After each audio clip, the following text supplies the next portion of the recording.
Good evening all of you. पिछले video में हम लोगों ने क्वेश्चन नंबर 17 तक के सॉल्यूशन को कर लिए थे। अब हम लोग क्वेश्चन नंबर 18 की ओर बढ़ते हैं और कंप्लीट कर लेते हैं इस फिजिक्स के 2023 में आए हुए मॉडल सेट को। तो चलिए क्वेश्चन नंबर 18 क्या है वो देखिए। आप बोलता है the angle of incidence corresponding to an angle of reflection 90 degree is called as. मतलब क्या बताना चाह रहा है कि आपका एंगल ऑफ इंसिडेंस क्या कहलाएगा जब आपका एंगल ऑफ रिफ्लेक्शन कितना रहे, 90 रहे।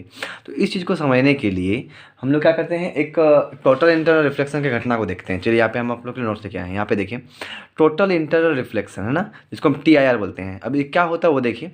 हम यहाँ पे लिए हुए हैं एक डेंसर मीडियम, ये दिख रहा है, ये जो हम लिए हैं रेक्टेंगुलर शेप में, ये एक डेंसर मीडियम है और इसके बाहर में है रेरर मीडियम। ये रेरर मीडियम हम क्या कर रहे हैं, एक लाइट को डेंसर मीडियम से रेरर मीडियम में भेजेंगे।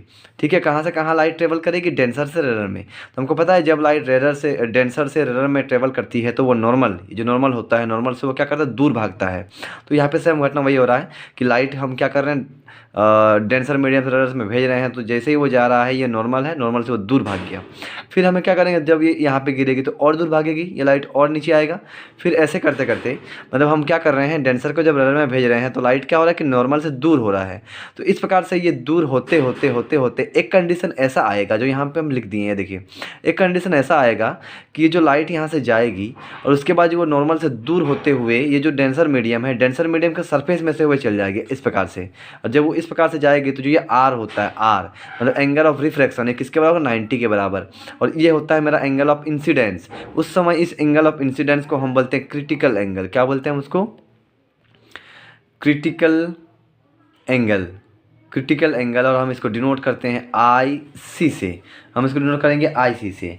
अब यहाँ पे अगर हम लाइट को क्रिटिकल एंगल से ज़्यादा एंगल पे भेजेंगे, मतलब यहाँ पे अगर हम गिरा देते हैं, मतलब मेरा अगर एंगल ऑफ इंसिडेंस यहाँ पे जो अब एंगल ऑफ इंसिडेंस होगा I, एंगल ऑफ इंसिडेंस जो मेरा I होगा, अगर ये बड़ा हो जाता है क्रिटिकल एंगल से। क्रिटिकल एंगल क्या है, एंगल ऑफ इंसिडेंस ही है, एक आपतन कोण ही है। लेकिन कब, जब R का मान कितना रहे, 90 रहे। तो अगर हम एंगल ऑफ इंसिडेंस को क्रिटिकल एंगल से ज़्यादा कर देंगे तो यहाँ पे क्या होने वाला है कि लाइट जो है डेंसर मीडियम में ही रिफ्लेक्ट हो जाएगी। इस प्रकार से वो इस प्रकार से रिफ्लेक्शन करेगा, जिसको हम टोटल इंटरनल रिफ्लेक्शन के नाम से जानते हैं। हम इस घटना को हम क्या बोलते हैं, टोटल इंटरनल रिफ्लेक्शन। तो टोटल इंटरनल, इससे पहले देखिए यहाँ पर रिफ्लेक्शन हो रहा था, लाइट क्या हो रहा था, जा रहा था और बेंट हो रहा है नॉर्मल से दूर की ओर। जब हम कहाँ से कहाँ भेज रहे, डेंसर से रेरर में। लेकिन अगर जैसे ही हम वो क्रिटिकल एंगल को, एंगल ऑफ इंसिडेंस पार कर जाएगा, मतलब बड़ा हो जाएगा, तो वो रिटर्न उसी मायने में वापस आएगा, जिसको हम टोटल इंटरनल रिफ्लेक्शन के नाम से जानेंगे। अब टोटल इंटरनल रिफ्लेक्शन की कुछ कंडीशन होता है, ये लिखने के लिए आएंगे आपके सब्जेक्ट में, हो सकता है पूछ ले इस बार भी। वो क्या होते हैं कि कंडीशन क्या है कि टोटल इंटरनल रिफ्लेक्शन तभी होगा जब लाइट कहाँ से कहाँ जाए, डेंसर से रेरर। हमेशा रेरर टू डेंसर में नहीं, डेंसर टू रेरर, तब जाकर के आपको टोटल इंटरनल रिफ्लेक्शन मिलेगा। और टोटल इंटरनल रिफ्लेक्शन तभी होगा जब आपका एंगल ऑफ इंसिडेंस यानी आपतन कोण किससे बड़ा हो, क्रिटिकल एंगल से। और क्रिटिकल एंगल कब कहलाता है, ये एक आपतन कोण ही है, मतलब ये I ही है, आपतन कोण ही है। लेकिन कब, जब आपका R कितना हो जाए, 90 डिग्री। तो आपको सवाल में क्या पूछा था, आपको सवाल में पूछा था कि आप एंगल ऑफ इंसिडेंस को क्या बोलोगे, the angle of incidence corresponding to the angle of reflection 90 is called, क्या कहलाएगा वो, क्रिटिकल एंगल ना। ये आपका सॉल्यूशन हो जाएगा 18 नंबर का, क्रिटिकल एंगल। अब आते हैं नेक्स्ट सवाल पे। नेक्स्ट सवाल जो है वो 19 नंबर का सवाल है। बहुत बढ़िया सवाल, बहुत छोटा सवाल है। इससे इजी सवाल तो आपको 12th में देखने को मिलेगा ही नहीं। तो 19 वाला सवाल तो देखिए क्या है, the lens formula is given by. Lens का फॉर्मूला पूछा है, सोचिए कितना आसान सवाल है ये। वैसे आप देख लीजिए, इसके लिए भी जो लेंस होते हैं वो हम जनरल में दो लेंस के ऊपर बात करते हैं, एक कॉन्वेक्स और एक कॉनकेव, उत्तल एंड अवतल। ठीक है, कॉन्वेक्स एंड कॉनकेव। और मिरर भी देखिए, मिरर भी दो होता है, कॉनकेव और एक कॉन्वेक्स। हम यहाँ पे फिगर बना दिए हैं। अब लेंस का जो फॉर्मूला होता है वो होता है 1/f equals to 1/v minus 1/u। जहाँ पे आप जान रहे हैं f क्या है, फोकल लेंथ, v आपका इमेज डिस्टेंस, u आपका ऑब्जेक्ट डिस्टेंस। तो ये लेंस फॉर्मूला है और ये मिरर फॉर्मूला 1/f बराबर 1/v प्लस 1/u। यहाँ पे प्लस होता है, यहाँ पे माइनस होता है। अब हम देखते हैं ऑप्शन। लेंस फॉर्मूला बहुत सिंपल था। अब लेंस फॉर्मूला क्या होगा ऑप्शन में, आप देखिए 1/f बराबर 1/v माइनस 1/u। ये आपको सेकेंड ऑप्शन दिख रहा होगा। ठीक है, तो इसका ऑप्शन नंबर 20 सही हो जाएगा। अब आता है नेक्स्ट सवाल पे। 20 नंबर क्या बोलता है, if the any number of thin lenses in contact of focal length f1 f2 dash dash dash then effective focal length of their combination is given by। मतलब क्या बोला जा रहा है कि बहुत सारे लेंस को अगर हम कांटेक्ट में रख देंगे, कांटेक्ट में टच करा करा के, है ना, जिसका सभी का फोकल लेंथ अलग अलग होगा, एक का मान लीजिए f1 है, एक का f2 है, उसी प्रकार से आप 3 जोड़ोगे तो f3 डैश डैश डैश आप fn तक जाओगे, तो उसमें इफेक्टिव सभी को मिला करके टोटल फोकल लेंथ कितना आएंगे वो आपको पूछा गया है। तो हम इसके लिए एक फिगर देखिए, यहाँ पे हम बहुत सारा लेंस लिए हुए हैं, कॉन्वेक्स लेंस है, 1 2 3 4, हम ऐसे 5 6 10 15 20 कितना भी ले सकते हैं। हम मान लेते हैं पहला वाला लेंस का जो फोकल लेंथ है वो f1 है, दूसरे वाले का f2 है, तीसरे वाले का f3, उसी प्रकार चौथे का f4। तो इस लोगों का जो इक्विवेलेंट फोकल लेंथ होगा या फिर इफेक्टिव फोकल लेंथ होगा, उसका जो फॉर्मूला होता है वो होता है f1/f equivalent equals to 1/f1 plus 1/f2 plus 1/f3, इस प्रकार से dash dash dash so on जुड़ते जाएंगे। 4 होगा तो 1/f4, 5 होगा तो 1/f5। तो ये होता है इफेक्टिव फोकल लेंथ का फॉर्मूला जब हम बहुत सारे लेंस को क्या रखेंगे, कॉन्टैक्ट में रखेंगे। अब आप जानते हैं कि 1/f को तो हम पावर भी बोलते हैं, power of lens, power of lens, और 1/f1 क्या होगा, p1 पहले वाले लेंस का पावर, ये किसका होगा, p2, फिर डैश डैश डैश इस प्रकार से जुड़ते जाएंगे। तो पावर ऑफ लेंस का फॉर्मूला जब हम उसको जोड़ देते हैं बहुत सारे को, तो ये निकल कर आता है, ये इसका फोकल लेंथ है, इफेक्टिव फोकल लेंथ। तो हमको फोकल लेंथ का भी पूछा है, ये पावर है, हाँ पावर का SI यूनिट डायोप्टर, डायोप्टर होता है, आप वो भी याद रखोगे क्योंकि पूछा गया सवाल है कि SI यूनिट ऑफ पावर क्या होता है, तो वो होता है डायोप्टर, है ना, पावर ऑफ लेंस का। अब यहाँ पे देखिए, अब आपको इफेक्टिव लेंथ कौन वाला होगा, तो आप ऑप्शन देखिए वो कौन सा है, 1/f1 plus 1/f2 so on, मतलब ये वाला ऑप्शन ए आपका सही हो जाएगा, है ना। इफेक्टिव फोकल लेंथ जब बहुत सारे जोड़ देंगे तो ए नंबर आपका सही हो जाएगा। अब आता है नेक्स्ट सवाल पे, क्या बोलता है, the angle of deviation depends upon. Angle of deviation किस पे डिपेंड करता है, तो सबसे पहले तो आपको एंगल ऑफ डेविएशन जानना पड़ेगा। तो एंगल ऑफ डेविएशन होता क्या है, प्रिज्म की बात है कि जब हम प्रिज्म को लाइट से पार करते हैं तो वो डेविएट करता है ना। तो डेविएट करता है तो उसका फिगर आप देखिए तो आपको समझ में आएगा। ये रहा उसका फिगर, हम आपके लिए बनाए हैं। ये देखिए मेरा एक प्रिज्म है, ये वाला ट्रायंगुलर प्रिज्म दिख रहा है। प्रिज्म एक ट्रांसपेरेंट पदार्थ होता है। ये प्रिज्म है, हम यहाँ से लाइट को ऐसे भेज दिए, ये मेरा लाइट चल गया। कितना एंगल बना रहा है वो I1, इसको हम I1 माने, ठीक है। यहाँ पे है नॉर्मल, ये नॉर्मल है मेरा, ये नॉर्मल। यहाँ से लाइट ऐसे थोड़ा बेंड किया, ये मेरा R1 है, ये R2 है, और यहाँ से लाइट ऐसे बाहर निकल गया, कितना एंगल के साथ, I2 के साथ, ठीक है। I मतलब समझ रहे हैं आप, एंगल ऑफ इंसिडेंस है, R1 R2 क्या है, एंगल ऑफ रिफ्लेक्शन है, ठीक है। तो यहाँ पे देखिए ये प्रिज्म था। आप सोचिए कि लाइट जाना कैसे, लाइट को तो हम भेजे ऐसे थे, मतलब उसका ओरिजिनल पाथ ये वाला था, ये आप उसका ओरिजिनल पाथ था, लेकिन वो गया कैसे, ये लाइट ऐसे गया, प्रिज्म के अंदर में ऐसे गया है और बाहर ऐसे निकल गया, वो ऐसे, मतलब कितना बेंट हो गया। उसको जाना तो इधर था, इधर, लेकिन वो गया इधर, तो कितना बेंट हुआ। उसको जाना इस प्रकार से था, ऐसे, इसको जाना ऐसे था, लेकिन वो गया है ऐसे, ऐसे गया, मतलब कितना बेंट हुआ। यहाँ पे कुछ एंगल बन रहा दिख रहा है, ये वाला फिंगर को देखिए मेरे, यहाँ पे एक एंगल बन रहा है इस जगह पे। तो ये जो एंगल है हम इसको मिला देते हैं इस जगह पे, वो गया है इस प्रकार से। तो यहाँ पे जो एक एंगल बन गया, ये एंगल, इसको बोलते हैं हम एंगल ऑफ डेविएशन, इसको बोलते हैं हम एंगल ऑफ डेविएशन, और हम इसको डिनोट करते हैं डेल से। हम इसको डिनोट करेंगे डेल से। इसका फॉर्मूला क्या होता है वो देखिए आप, एंगल ऑफ डेविएशन का जो फॉर्मूला होता है डेल, ये होता है I1 plus I2 minus R1 plus R2, जहाँ पे I1 I2 क्या है, एंगल ऑफ इंसिडेंस, और R1 R2 क्या है, angle of reflection, angle of refraction. तो एंगल ऑफ डेविएशन किस पे डिपेंड करेगा, तो एंगल ऑफ इंसिडेंस पे और एंगल ऑफ रिफ्रैक्शन पे। तो आपका ऑप्शन कौन सही होगा वो देखिए आप, यहाँ पे जो इसका आंसर सही होगा वो होगा आपका एंगल ऑफ रिफ्रैक्शन। हाँ, एंगल ऑफ रिफ्रैक्शन पे करेगा R1 R2, angle of incidence भी करेगा, मतलब बोथ ए एंड बी दोनों होने वाला है यहाँ पे। अब नेक्स्ट आते हैं सवाल, question number 22, A double slit interference experiment is carried out in air and the entire arrangement is dipped in water. The fringe width क्या होने वाला है, एक डबल स्लिट एक्सपेरिमेंट, जो हम लोग के योंग्स डबल स्लिट एक्सपेरिमेंट होता है, उसको आप पहले देखिए कि ये क्या है योंग्स डबल स्लिट एक्सपेरिमेंट। ये मेरा एक लाइट है, सोर्स ऑफ लाइट जो लाइट को इमिट कर रहा है, ये लाइट जा रहा है, ठीक है, ये लाइट जा रहा है। यहाँ पे हम 2 स्लिट रखे हैं, स्लिट का मतलब तो छेद, इस जगह पे ये देख सकते हैं आप, ये एक छेद है, यहाँ से यहाँ से लाइट पार होगा, यहाँ से फिर ये बंद है, फिर यहाँ पे एक छेद है, 2 स्लिट है ना, डबल स्लिट, जिसको हम 2 स्लिट की वजह से डबल स्लिट बोल रहे हैं, 2 छेद है। तो अगर लाइट यहाँ से जाएगा तो ये स्लिट से लाइट पार हो जाएंगे, इस प्रकार से पार होते होते यहाँ से भी पार होंगे, और पार होने के बाद ध्यान से देखिए कि लाइट कट रहा है मेरा, यहाँ से जो लाइट के वेव फ्रंट बनेंगे, और यहाँ से जो ये वाला स्लिट से जो, इसको मान लेते हैं कि स्लिट 1 है मेरा, और ये मेरा स्लिट 2 है। तो स्लिट 1 और स्लिट 2 से जो वेव निकलेंगे वो एक दूसरे को काटते हुए आगे बढ़ेंगे, और काटने के साथ एक इंटरफेरेंस, मतलब 2 वेव जब आपस में मिल जाते हैं या प्रतिच्छेद करते हैं तो इंटरफेरेंस की घटना होती है, जिसके वजह से अगर हम यहाँ पे एक पर्दा देंगे, ये पर्दा है मेरा, पर्दा होने पर क्या होता है ना, हमको कभी डार्क फ्रिंज देखने को मिलता है, कभी ब्राइट, फिर डार्क, फिर ब्राइट, फिर डार्क, फिर ब्राइट, मतलब काला फिर चमकेगा, फिर काला, फिर चमकेगा, फिर काला, फिर चमकेगा।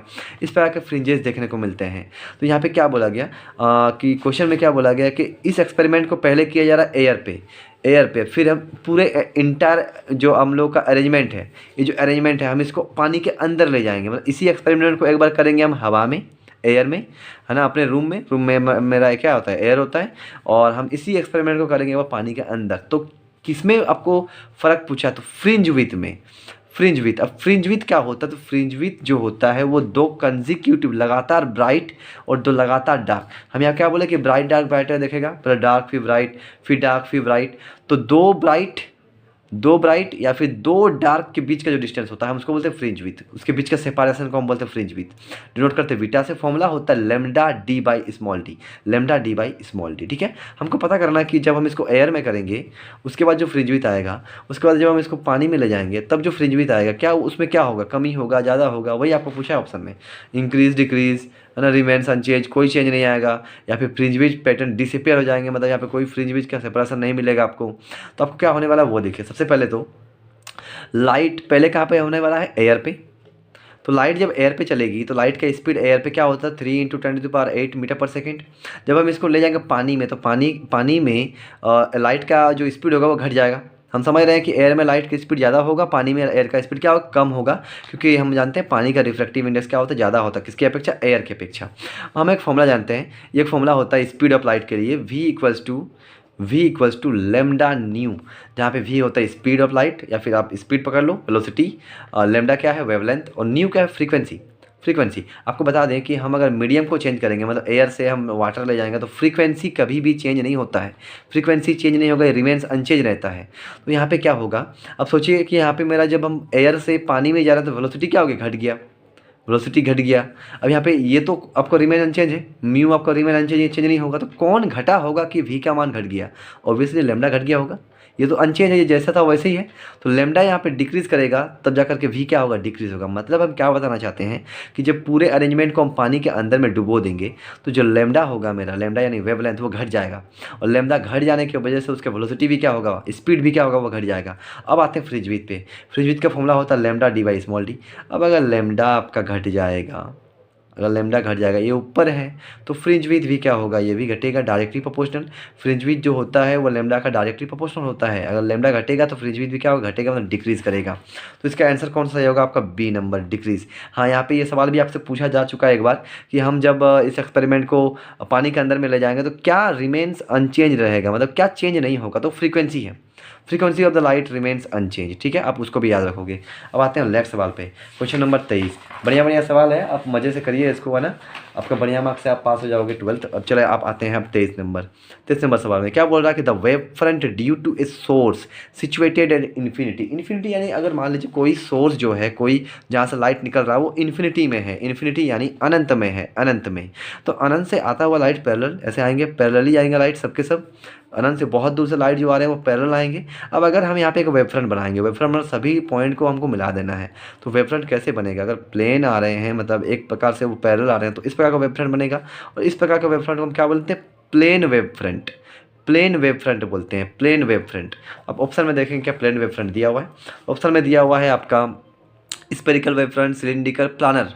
वही प्लेन मतलब प्लानर, आपका ऑप्शन नंबर सी सही होगा, प्लेन वेव फ्रंट, है ना। अगर कोई मान लीजिए सोर्स पॉइंट ऑफ हो जाए, पॉइंट ऑफ सोर्स हो, मतलब बहुत छोटा सोर्स हो, तो उस समय जो आपका वेव फ्रंट बनता है वो स्पेरिकल बनता है। ठीक है, लीनियर मतलब एक लाइन में अगर कोई सोर्स है तो इसके वजह से जो वेव फ्रंट बनेगा वो आपका सिलिंड्रिकल बनेगा। आप इसको भी याद रखोगे, पॉइंट के लिए स्पेरिकल, लीनियर के लिए आपका बनेगा सिलिंड्रिकल।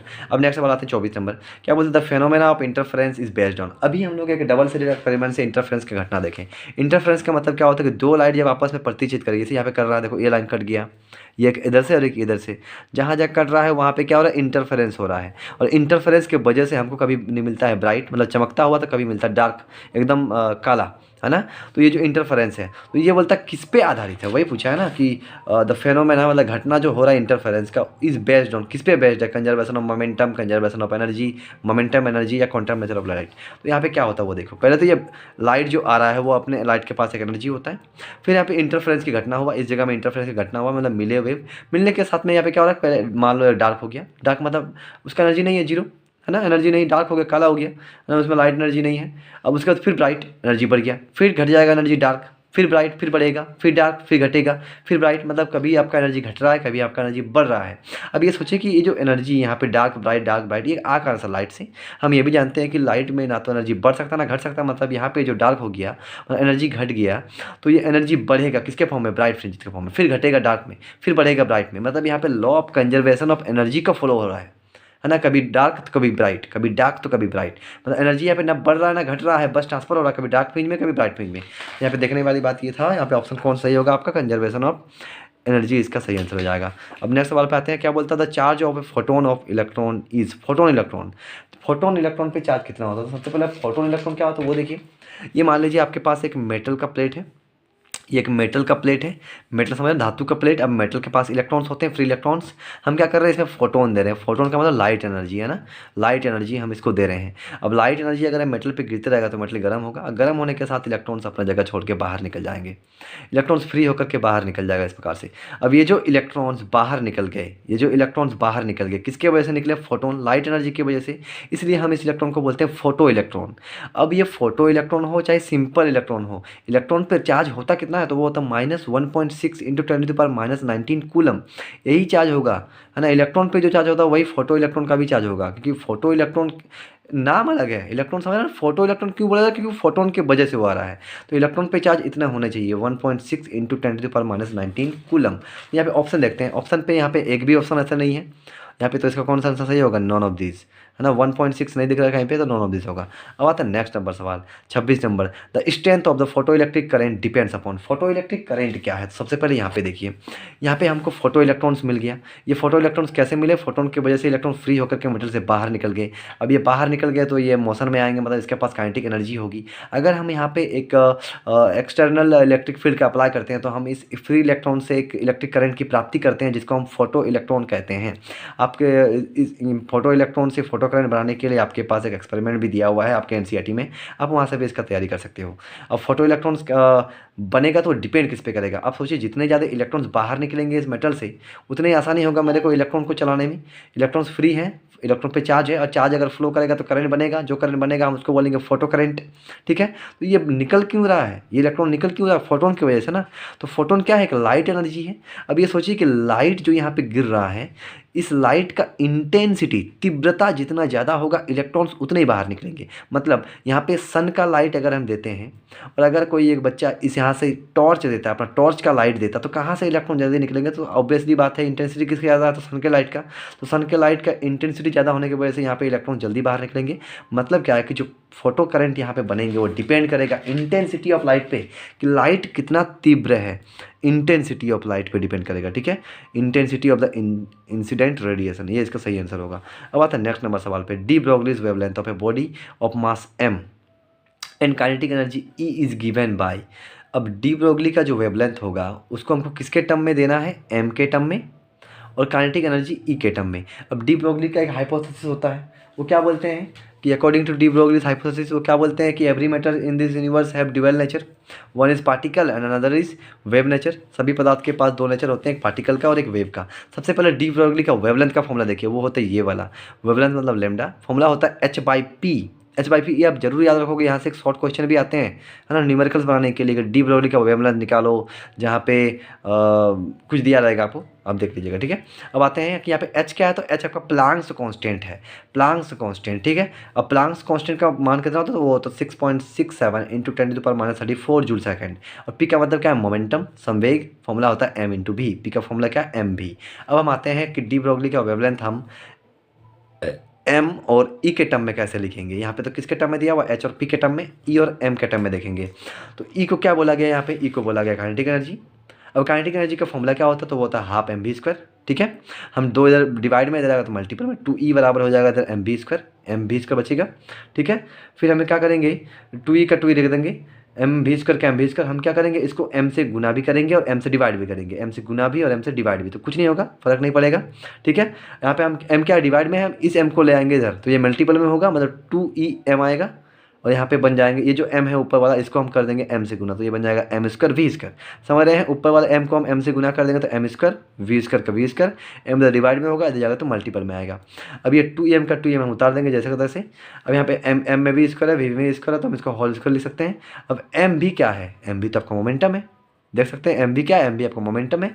तो m भी का होल स्क्वायर पे हम लिख सकते हैं p स्क्वायर, पी स्क्वायर तो हम यहाँ से p निकाल सकते हैं, p निकल जाएगा तो स्क्वायर हटने पे इधर क्या लगेगा, इधर इधर रूट आएगा तो रूट 2m। अब हम यहाँ बिठाएंगे इसका मान। अब h का फॉर्मूला, लेमडा का फॉर्मूला क्या होता है, तो लेमडा का फॉर्मूला है h बाई पी। अब p यहाँ पे क्या निकल करके आ रहा है, तो root under 2em, root under 2em। तो यहाँ पे देखिए लेमडा जो होगा वो e और m के टर्म में ये वाला होगा। अब ये ऑप्शन कहाँ पे है, रूट अंडर 2em, तो वो आप देखिए तो आपको यहाँ पे मिल जाएगा आंसर। वो कौन सा वाला है, h बाई, कौन सा आ रहा है मेरा आंसर, h बाई ना, तो h बाई यहाँ पे देखते हैं कौन सा है, h बाई रूट 2me, या फिर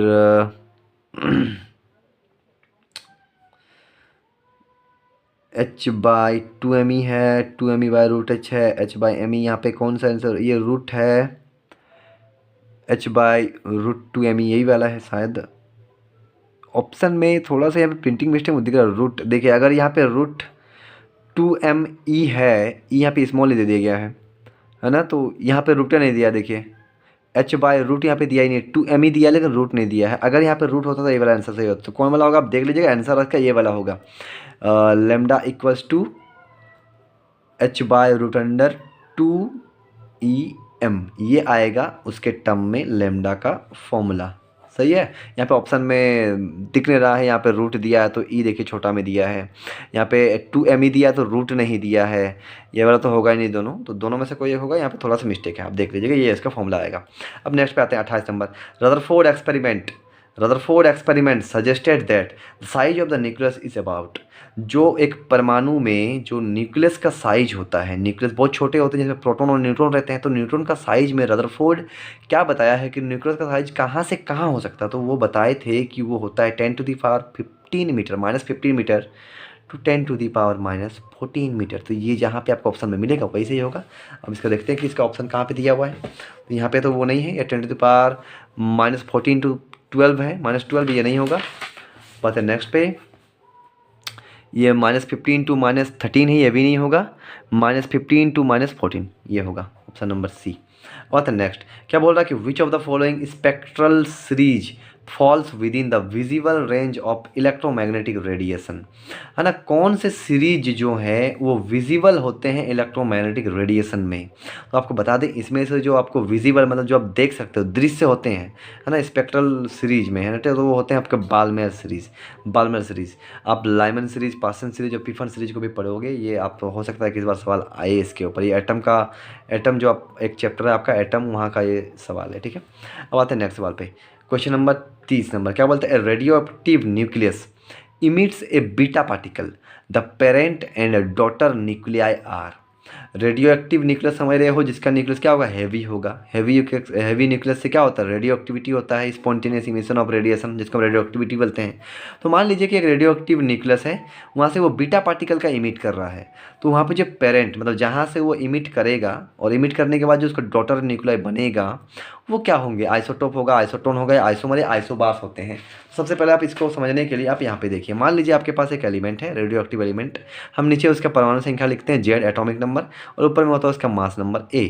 जब ये इमिट करेगा तो इमिट करने पे वो कुछ ऐसा बनता है, ये ई इसका मास नंबर एटॉमिक नंबर घट जाता है, एक घटता है, और mass number as it is रहता है A का A। मतलब मान लीजिए कि एक परमाणु का एटॉमिक नंबर 20 है, तो वो इमिट करने के बाद बीटा को, ये बीटा है, बीटा को इमिट करने के बाद उसका मास एटॉमिक नंबर हो जाता है 19, और उसका मास नंबर अगर पहले 40 था तो बाद में भी क्या होगा, 40 होगा। अब सोचिए कि ये इसका पेरेंट है जहाँ से वो बन रहा है, ये पेरेंट, और ये इसका हो गया डॉटर, ये डॉटर है, ये डॉटर, और ये पेरेंट। तो पेरेंट और डॉटर को ध्यान से देखिए, दोनों का मास नंबर सेम हो रहा है, लेकिन उस लोग का एटॉमिक नंबर क्या है, अलग अलग। तो मास नंबर सेम और एटॉमिक नंबर अलग अलग, मतलब वो क्या है, वो पेरेंट और डॉटर क्या है, आपस में क्या है, वो आपका आइसोबार कहलाते हैं। आइसोबार जहाँ पे मास नंबर सेम होगा और एटॉमिक नंबर अलग अलग होगा। अब नेक्स्ट पे आते हैं, क्या बोलते हैं, the radius of the spherical nucleus as measured by electron scattering is 3.6 FM यानी fermi meter. What is the mass number of the nucleus most likely to be. यहाँ पे रेडियस दिया हुआ है कि एक स्पेरिकल रेडियस, स्पेरिकल न्यूक्लियस का जो रेडियस है, त्रिज्या है, वो 3.6 फर्मी मीटर है, तो उसका मास नंबर कितना होगा ना। तो इसके लिए आपको तो पहले का फॉर्मूला जानना पड़ेगा कि रेडियस ऑफ द न्यूक्लियस का फॉर्मूला क्या होता है मास नंबर के साथ में। तो वो ये होता है, ये ध्यान से देखिए आप, जो रेडियस ऑफ न्यूक्लियस है हम उसको आर बोलेंगे। आर का फॉर्मूला होता है R0 A 1/3, है ना। R0 को हम, R0 का वैल्यू, R0 एक कांस्टेंट होता है, R0 का वैल्यू है 1.2 × 10⁻⁻15 मीटर। और ए का मतलब क्या, मास नंबर। तो हमको यहाँ पे फाइंड क्या करने बोला है, मास नंबर। रेडियस तो दे दिया है, रेडियस कितना दिया है 3.6 फर्मी मीटर, बराबर R0 का मान हो गया 1.2 × 10⁻⁻15। मास नंबर तो हमको चाहिए। अब यहाँ पे आते हैं, फर्मी मीटर का मतलब होता है 3.6, उसको मीटर में चेंज करेंगे तो 10⁻⁻15 मीटर होगा। और ये हो गया 1.2 × 10⁻⁻15 मीटर, नहीं भी देता चलेगा यहाँ। और यहाँ पे आ जाएगा आपका ए का पावर 1/3। यहाँ से देखिए 10⁻⁻15, 10⁻⁻15 कट गया। यहाँ से ये मल्टीपल में जाएगा तो क्या होगा, डिवाइड होगा, मतलब यहाँ पे आएगा 3.6/1.2 = ए का पावर 3rd। अब इसको काटेंगे तो ये 3 आएगा, 3 आएगा, तो यहाँ पे बच गया आपका 3, यहाँ पे आ गया आपका ए का पावर 3rd। अब हम क्या करते हैं, अब दोनों तरफ क्यूब कर देते हैं, मतलब 3 का भी कर देते हैं क्यूब, और इधर ए का पावर जो 1/3 है इसका भी कर देते हैं क्यूब। तो क्यूब से क्यूब कट जाएगा, यहाँ पे बचेगा 3 का क्यूब यानी 27, और यहाँ पे क्या बचेगा, सिर्फ और सिर्फ ए। तो ए का मतलब क्या होता है, मास नंबर। तो मास नंबर कितना आ रहा है उसका 27। तो ऑप्शन में देखिए आप 27 है क्या, ऑप्शन में जो 27 होगा, ए नंबर ऑप्शन, ये आपका सही हो जाएगा। अब आते हैं 32 नंबर में, इन रिवर्स बाइस। अब रिवर्स बाइस क्या होता है वो देखिए आप। रिवर्स बाइसिंग का मतलब क्या होता है, सबसे पहले रिवर्स बाइसिंग बोला गया ना, बाइसिंग का मतलब होता है बैटरी को जोड़ना। किसके साथ जोड़ना, पीएन जंक्शन डायोड के साथ। जब हम पीएन जंक्शन डायोड के साथ बैटरी को जोड़ देंगे तो हम उसको बाइसिंग बोलते हैं। अब बाइसिंग दो प्रकार से होता है, एक होता है रिवर्स बाइसिंग और एक होता है आपका फॉरवर्ड बाइसिंग। रिवर्स बाइसिंग क्या है, ये देखिए एक पीएन जंक्शन डायोड है, ये अंदर में जो पी वाला में इसको हम बोलते हैं पॉजिटिव होल्स। पी वाला में किसके वजह से करंट फ्लो होता है, तो पॉजिटिव होल्स की वजह से, एन की वजह से इलेक्ट्रॉन, और बीच में होता है डिप्लेशन लेयर। इसको हम रिवर्स बाइसिंग तब बोलेंगे जब हम इसको बैटरी के साथ ऐसे जोड़ेंगे, कैसे, फॉल्स कनेक्शन करेंगे। कैसा कनेक्शन रखेंगे, फॉल्स कनेक्शन। अब फॉल्स कनेक्शन क्या होता है कि पी वाले पार्ट को हम बैटरी के जोड़ेंगे नेगेटिव के साथ, और एन वाले पार्ट को हम जोड़ेंगे बैटरी के पॉजिटिव के साथ, तब वो कहलाता है फॉल्स कनेक्शन। और ऐसा करने पे हम इसको रिवर्स बाइसिंग बोलते हैं, ठीक है। रिवर्स बाइसिंग में ऐसे जोड़ा जाता है, पी को माइनस के साथ, एन को प्लस के साथ। ऐसा करने पे प्रभाव क्या होता है, ये प्रभाव, यही तो इंपॉर्टेंट है। ये प्रभाव क्या होता है, तो डिप्लेशन लेयर, जो बीच में लेयर दिख रहा है आपको, डिप्लेशन लेयर, ये डिप्लेशन लेयर बढ़ जाता है। डिप्रेशन लेयर बढ़ जाता है, मतलब ये लेयर पहले इतना इतना पतला है, अब ये बढ़ जाता है ऐसे, डिप्रेशन लेयर बढ़ जाएगा। अब अगर डिप्रेशन लेयर बढ़ेगा तो पोटेंशियल बैरियर, पोटेंशियल बैरियर मतलब ये वैसा पोटेंशियल होता है जो करंट को चलाने के लिए नहीं, करंट को अपोज करता है, इसलिए बैरियर, बाधा बनता है। ये करंट को सपोर्ट नहीं करता, अपोज करता है। तो अगर डिप्लेशन लेयर ज़्यादा हो जाएगा तो उसका बाधा भी क्या होगा, ज़्यादा होगा। तो इसका इफेक्ट क्या है, रिवर्स बाइसिंग में तो डिप्लेशन लेयर बढ़ जाता है तो उसका पोटेंशियल बैरियर भी क्या होगा, बढ़ जाएगा।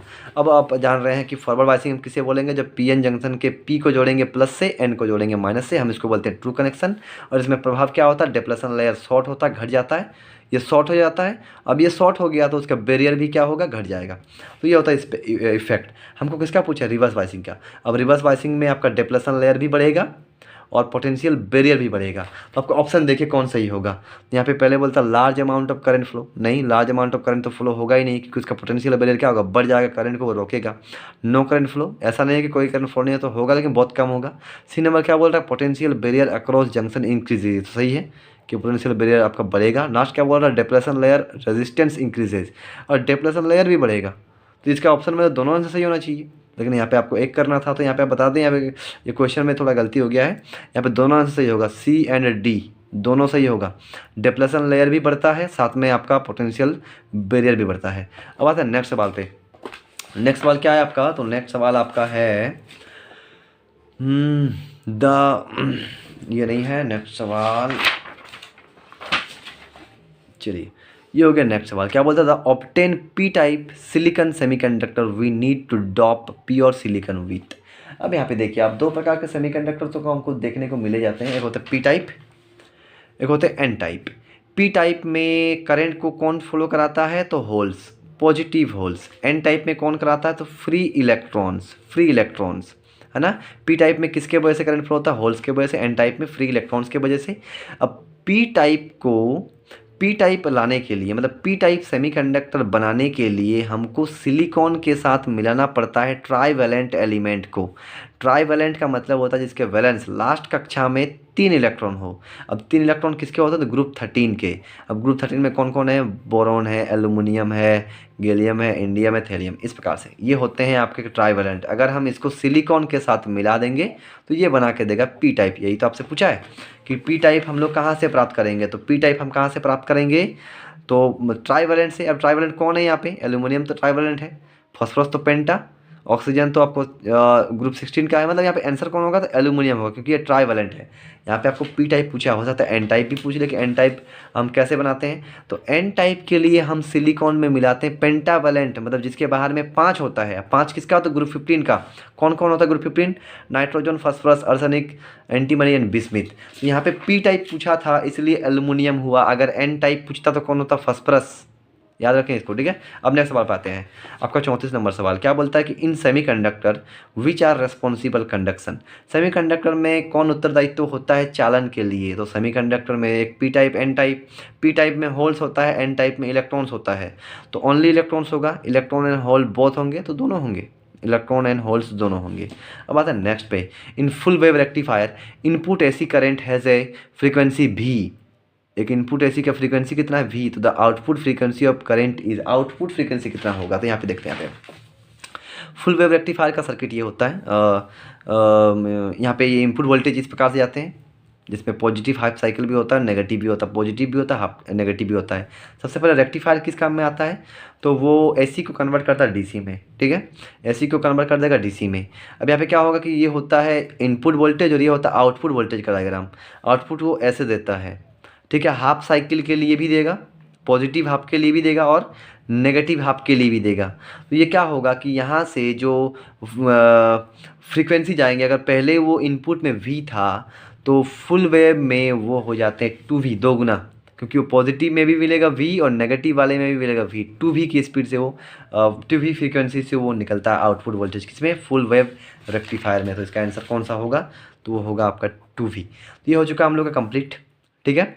अगर आप लोगों को मेरा वीडियो पसंद आ रहा है या फिर आप लोगों को मदद कर रहा है तो जुड़े रहें। हम आप लोग के लिए कल से मॉडल सेट को, सॉरी मॉडल से बोल रहे हैं, क्वेश्चन बैंक मतलब 2014 से लेकर के 2022 तक का आए हुए सवालों को करेंगे। तो रेडी रहें और जुड़े रहें मेरे साथ, हम आप लोग को तैयारी करवाएंगे, ठीक है। मिलते हैं नेक्स्ट वीडियो पे।